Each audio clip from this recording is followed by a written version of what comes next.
Ratana, as you know, was a friend of Tahuputiki Wirinu Ratana and his family, a leader in the Methodist Church, a regular visitor to Ratana Pa.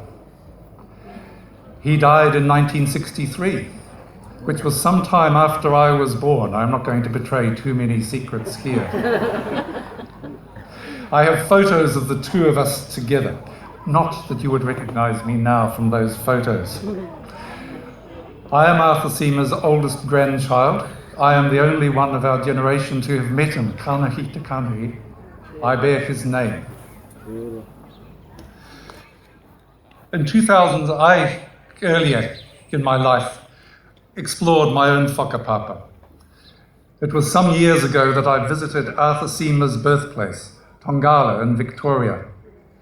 The only sign of that now is a grave by a watercourse, covered in weeds and grass, largely undisturbed because the locals quite sensibly are afraid of snakes.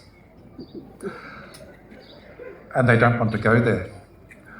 I was keen to see Arthur Seamer's father because there is a similarity between his experience and my own father's experience. William Seamer died when he was aged 26, leaving a very young Arthur Seamer to grow up very quickly and provide for his family. He eventually left Victoria at the age of 18, arriving in New Zealand as a missionary with the Salvation Army. He became a Methodist when it became plain to him that the Salvation Army had lost interest in the Maori mission.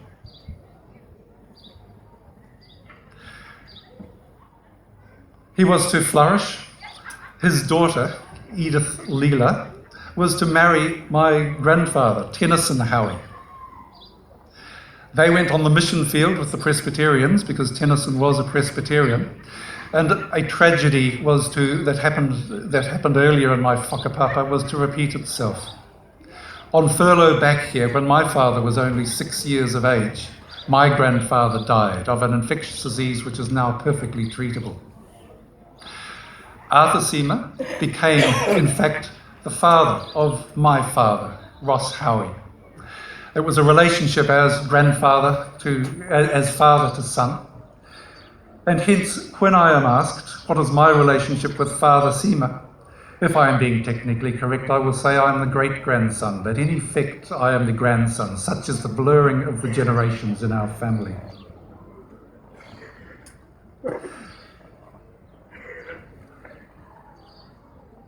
Father Seamer's influence on our household was profound. My father eventually followed his father in a career in medicine, but he was constantly turning to Arthur Seamer for advice. I well remember Arthur Seamer my father's account of Arthur Seamer counselling my father if he met a particularly knotty problem. What a good thing to pray about it, sleep on it, cast it to one side, revisit it when you are able. My father applied the advice to good effect. He qualified in medicine, became a specialist in newborn medicine. He was one of the foundation professors of medicine at Auckland Medical School when it opened in 1972. He met knotty clinical problems and knotty academic problems, researching in the development of the newborn lung, particularly treatment for babies born prematurely.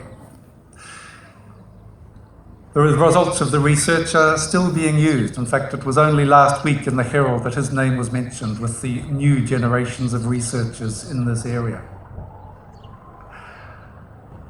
Others of Father Seamer's tapuna flourished also. My younger brother, Stephen, who cannot be here today and sends his apologies and greetings, became a paediatrician also and has just returned from the Gambia, where he was with the Medical Research Council, researching infectious diseases, and he has returned to Auckland. My sister became a nutritionist. She didn't want to be a doctor. That, she said, would be boring. And she works in human nutrition over in Palmerston North. For myself, I trained in medicine also. But there was something else that was in my background, namely my long hours poring over Arthur Seymour's books and my father's books on theology, which were in our bookshelves. When I qualified in medicine, it was a simple decision for me to go down to Otago University and study theology, which I did at the Presbyterian Theological Hall. My father's comment at the time was, your great-grandfather would certainly have approved of that. I returned to medicine, studying psychiatry. And after a pathway which has led me through the forensic services, the Mason Clinic at Auckland, where I was a forensic psychiatrist for some years, and through New South Wales, I have returned to Waitemata District Health Board as psychiatrist and service clinical director of Fitiki Moria, which is the Maori Mental Health and Drug and Alcohol Service for Waitemata District Health Board. We work with Māori with mental health issues throughout the area of Waitemata, but where drug and alcohol issues are concerned, our business is from all the tangata ti whaiora from age 13 up to age 65 and even beyond. From Tahana in the north down to Merimeri in the south, pretty much. The boundaries of where Waikato District Health Board begin in the south and where Northland District Health Board begin in the north. It has been my great joy to find this pathway, in parts chosen, but in parts guided. It is a great joy for me to see the Fitiki Moria, the weaving of essences and pathways in my life and in my work. And it is a wonderful expression of that I'm standing here before you, feeling the welcome that you have so kindly offered me. This leads me to my most recent significant encounter with the family of Taku Protiki Wiremu Ratana. Working within Te Atia Marino, which is our drug and alcohol service, was one of the whānau of Wiremu Ratana, Coriel Mete, whom we greeted each other, and once our whakapapa was known to the other, welcomed each other with open arms. It had always been my intention to come here. It was Coriel who made sure that it was today, this year, not next year and no other time. And so I'm very, very grateful for the workings of history, the workings of the family, the workings of our profession, the workings, but also the workings of whānau and wairua, and the way those are so intimately intertwined. I find a lot in common between my training in theology and my training in psychiatry. At Fitiki Moria, we are strongly influenced by the work and thought of another of the rangatira, very great, very influential Mason Jury. When we are working, we are thinking, as Mason Jury guided us, not only of the tinana, important though that is, not only of the hinengaro, crucial as it is to get that exactly right. We are thinking of whānau also, and wairua. This is expressed in many, many ways.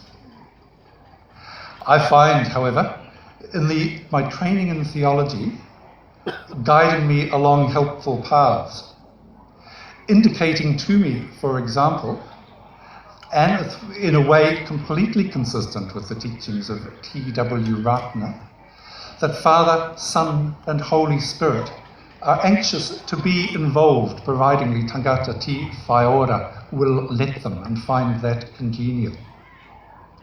For my part, reading the works of a number of people, talking to my father, affirming, as I do, the Bible, the treaty, and finding within the creed of the Ratana Church, which my great-grandfather helped to write, nothing to disagree with, and the basis of everything which I believe and which I wish to affirm going forward. So this is a profound moment for me to be able to stand here before you and say those things. My family has had a connection with Ratana for a long time, though there is a gap of some years. It was January the 23rd, 1996, that my grandmother, Edith Leela Howie, and my father, Ross Howie, stood at the opening of Seema House, which is within this village. And I'm not sure that any of our whānau have been to visit Ratana between now and this day. We are at a season when we are celebrating Ratana's birthday. But what I want to leave you with as a comment from my grandfather actually occurred at the service following his death back in 1938. 1939. My great-grandfather, Arthur Seema, had these words to offer, among others, on this occasion.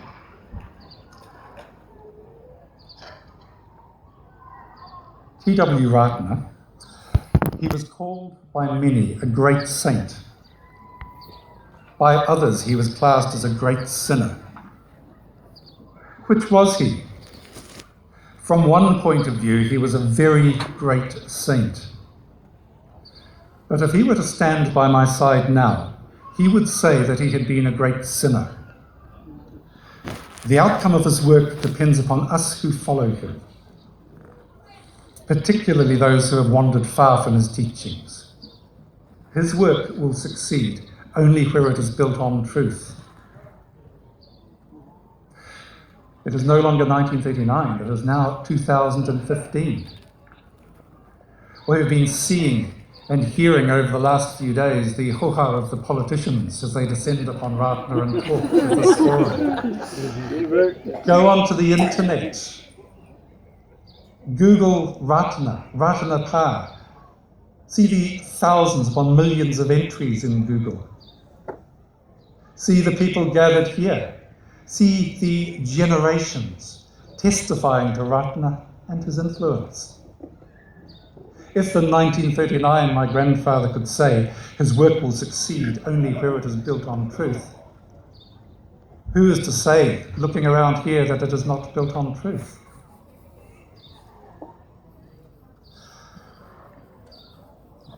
I am honoured and humbled to represent with my family my great-grandfather Arthur Seema, friend and co-worker with Tākaputiki Widanu Ratana and his whānau.